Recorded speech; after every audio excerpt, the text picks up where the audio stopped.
మేము ఈ cyber frauds ఎక్కువైపోయి బ్యాంక్ ట్రాన్సాక్షన్లో ఏ సంబంధం లేకపోయినా కూడా అక్యూజ్డ్గా వాళ్ళు అరెస్ట్ అవుతున్నారు.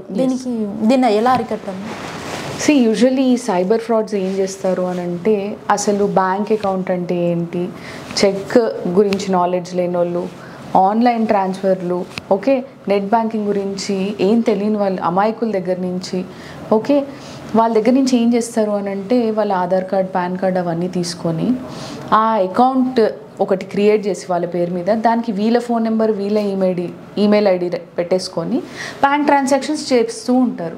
ఓకే, వన్ ఫైన్ డే ఏమవుతుంది అని అంటే ఆ అకౌంట్ ఫ్రీజ్ అయిపోతుంది. ఫ్రీజ్ అయిపోయిన తర్వాత ఎక్కడి నుంచో పోలీసులు వస్తారు, వీళ్ళని పట్టుకొని వెళ్తారు.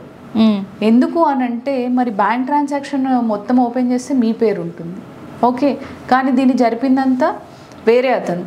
ఓకే, మీకు ఎప్పుడైనా ఒక 10,000 5,000 ఇచ్చి ఉంటాడు. కొంతమందికి అసలు వాళ్ళ అకౌంట్ ఓపెన్ అయింది వాళ్ళ పేరు మీద అనేది కూడా తెలియదు. ఓకే, సడన్గా వీళ్ళని పోలీసులు అరెస్ట్ చేయడము, ఓకే, వీళ్ళని జైలుకి పంపించడం, ఆ తర్వాత వీళ్ళు బెయిల్ అప్లై చేసుకొని రావడం, అసలు నేను ఏం చేయలేదు కదా, నన్ను ఎందుకు పోలీసులు అరెస్ట్ చేశారు అనే కన్ఫ్యూజన్లో వీళ్ళు ఉండడం.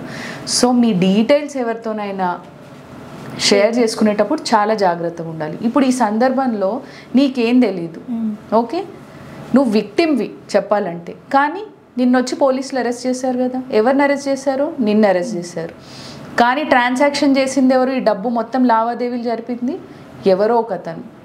Okay, so most of the times ఇట్లా ఏం తెలియని అమాయకులు అక్యూజ్డ్గా ఉండి అరెస్ట్ అవుతున్నారు. సో మీ డీటెయిల్స్ ఎవరికైనా ఇచ్చినప్పుడు చాలా జాగ్రత్తగా ఉండండి.